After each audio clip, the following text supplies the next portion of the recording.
Assalamualaikum warahmatullahi wabarakatuh.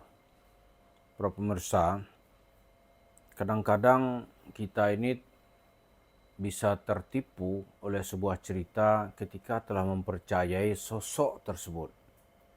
Misalnya Yusuf Mansur. Yusuf Mansur itu belakangan orang baru sadar ternyata cerita dia ketika di penjara itu bohong semua. Apa ceritanya?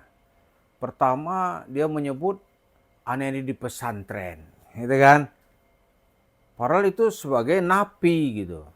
Dia bilangnya pesantren. Lalu ungkapan-ungkapan ini menyebar pula kepada politisi. Ada mantan menteri misalnya. Dijebloskan ke penjara Cipinang. Kasusnya apa ya? Kasus korupsi. Oh, dia bilang aneh sebenarnya orang jujur. Tapi ya nggak apa-apa lah, dijebloskan, dimasukkan 4 tahun di pesantren. Ada lagi yang bilang dia bertahun-tahun di pesantren di Bandung. Kita pikir nih pesantrennya Agim gitu. Bukan. Dia di pesantren Sukamiskin. Nah, balik kepada cerita Yusuf Mansur, jadi istilah itu diramahkan gitu. Ya. Istilahnya itu diringan-ringankan seolah-olah itu bukan tempat yang terkutuk. Padahal penjara itu dalam kehidupan di dunia dianggap sebagai tempat terkutuk, di mana seseorang tidak harus merasa bangga masuk ke tempat itu. Ya kan? Begitu. Bahkan dalam politik pun ya orang-orang nggak ada yang ikhlas dia dijebloskan ke penjara. Ini kalau Yusuf Mansur dia di penjara dengan cengengesan, aneh di pesantren. Pesantren apa? Kemudian cerita-ceritanya itu mulai bercerita berhalu-halu. Bisa bicara sama cicak, ya kan? Bisa bicara sama semut. Rupanya para pemirsa, cerita halu-halu seperti Yusuf Mansur itu bukan hanya cerita dia. Itu napi-napi lain juga nggak kalah berhalu-halunya. Misalnya ya, ini ada buku nih halu-halu orang kalau di penjara gitu. Dia cerita begini, ada yang mengatakan namanya misalnya Muhasan. Padahal tadi itu dia dicegah oleh sipir penjara karena mau gantung diri.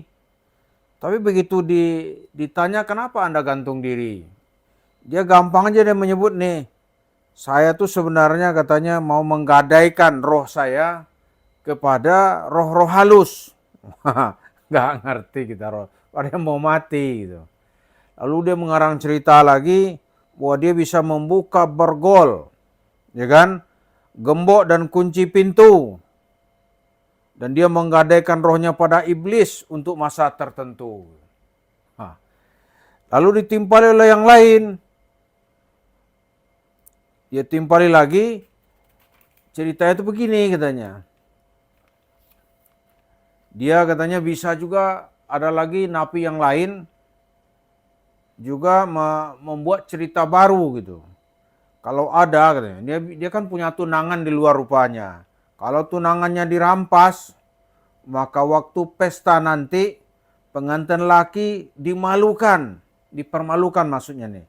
Dengan memindahkan kemaluannya ke keningnya. Itu adalah cerita-cerita.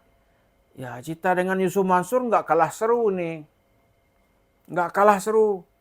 Ada misalnya dia pakai ilmu apa, katakanlah maaf ya. Pakai ilmu kubu kah? Atau pakai ilmu masyarakat mana dia bisa pindahin alat kelamin ke jidat. Kalau Yusuf Mansur, wah mungkin karena backgroundnya nih, dia cerita juga nggak kalah halunya gitu. Cuma bedanya apa? Orang-orang ini begitu dia keluar dari penjara, itu nggak ada lagi yang mau mampir. Kalau Yusuf Mansur mengeksplorasi ceritanya ini, bagaimana nanti untuk meyakinkan orang. Ya kan? Mungkin ya ada juga ceritanya yang belum ditulis mungkin ya. Dia jumpa malaikat, bisa aja kan? Bedanya kalau yang lain keluar penjara kehidupannya nggak berubah. Kalau Yusuf Mansur, dia elaborasi cerita-ceritanya di dalam penjara ini, padahal Ya dia elaborasi cerita-cerita dalam penjara ini untuk mendapatkan uang.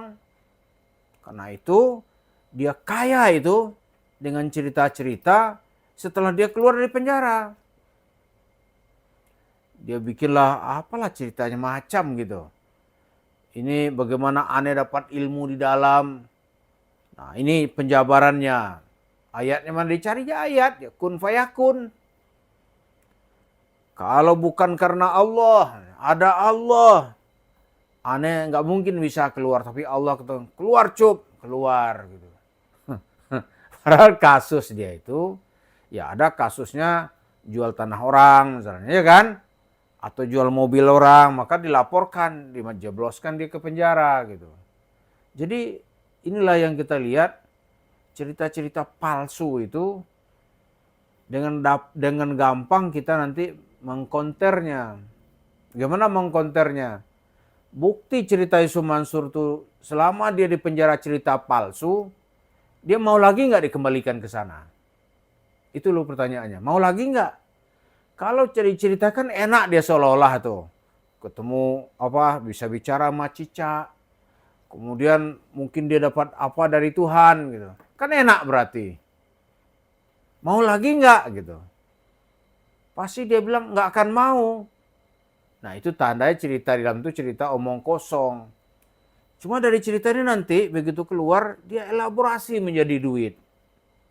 Lahirlah proposalnya itu ya dibungkus dengan cerita kehebatannya masa lalu dia gunakan mimbar masjid untuk meraup duit. Maka jadilah Yusuf Mansur kemudian bisa memperdaya jemaah masjid kota wisata Cibubur. Coba kalau dia bilang dia napi misalnya, takut orang tuh. Tapi dia bilang aneh di pesantren. Cuma jemaah kita kan enggak kritis ya, enggak nanya lebih dalam gitu. Kalau pesantren yang dia maksud itu penjara gitu. Oh ceritanya lain itu. Lain itu.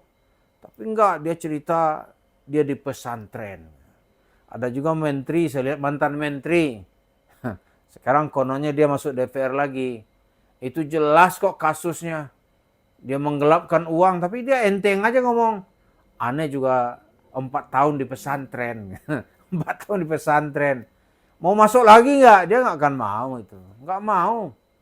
Jadi ini kita lihat bagaimana bahasa itu dirubah-rubah, dijinak-jinakkan. Penjara dibilang LP, lembaga pemasyarakatan. Di lembaga pemasyarakatan itu orang menjadi diterima nggak di tengah masyarakat. Ini Mutar Lubis yang pernah dijebloskan ke dalam penjara di zaman Orde Lama, ada 9 tahun tanpa pengadilan. Menurut dia dalam penjara itu tidak ada pembinaan. Pembinaan apa? Saya selama di penjara itu bisa hebat itu membuka borgol lah. Tadi itu bisa dia. Kemudian ahli itu kita belajar, kan di samping dia ada juga yang pencuri, ada perampok masuk kan. Diajarin tuh bagaimana cara membuka kunci. Oh, itu iya katanya. Tapi nggak ada tuh pembinaan bagaimana kita masuk ke masyarakat gitu. Kecuali ya kita lihat tuh ilmu-ilmu yang nggak bisa menopang bagaimana menghadapi hari depan. Tapi kita lihat ya, Yusuf Mansur dengan cerita-ceritanya itu dia ingin mengelabui masyarakat bagaimana untuk mendapatkan uang. Jadi kalau dilihat DNA-nya gitu, pasti DNA itu adalah mau menghalalkan segala cara untuk mendapatkan duit. Dan itu terbukti. Karena itu dia mendapatkan ya warung stick and shake. Saya yakin ini dengan jumlah ratusan kalau diminta secara baik-baik nggak akan dikembalikannya. Karena itu kita sekarang ini berjuang bagaimana tuntutkan kepada Yusuf Mansur itu harus ada unsur pidananya biar dia kembali ke pondok pesantrennya itu. Ya syukur-syukur di sana dia dapat teman-teman yang ilmunya nambah gitu. Kalau periode pertama dia bilang kan bisa bicara sama semut, sama cicak. Nanti mungkin tiap hari bicara sama malaikat. Ya kan? Bicara sama malaikat. Nah, kita bilang, itu bohong. Ya dia bahasa bodoh deh itu aja cerita. Dan ternyata banyak orang yang percaya. Banyak masyarakat yang percaya itu. Maka berlomba-lomba mengeluarkan uangnya supaya uangnya ini bisa beranak dan kaya juga. Tapi setelah dapat duit, Syumansur nggak bisa dihubungi. Nggak bisa. Jadi kita lihat ya, cerita-cerita Syumansur ini hanya cerita halu-halu, cerita bohong-bohong, bagaimana mengelabui orang untuk dapat duit. Dan ternyata semua kegiatan Yusuf Mansur ujung-ujungnya pasti duit.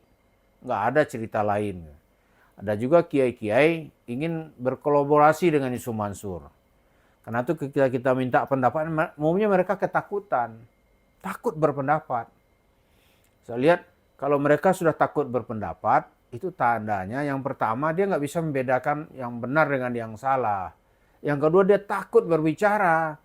Yang selanjutnya mungkin dia sudah mendapat bagian dari cerita Yusuf Mansur. Maka dia orang-orang inilah kemudian yang masih memberi tempat, masih mentolerir terhadap Yusuf Mansur. Dan dia nggak peduli bagaimana rusaknya masyarakat dengan ajaran agama yang konotasinya hanya mengakibatkan penipuan, mengakibatkan orang jadi rusak.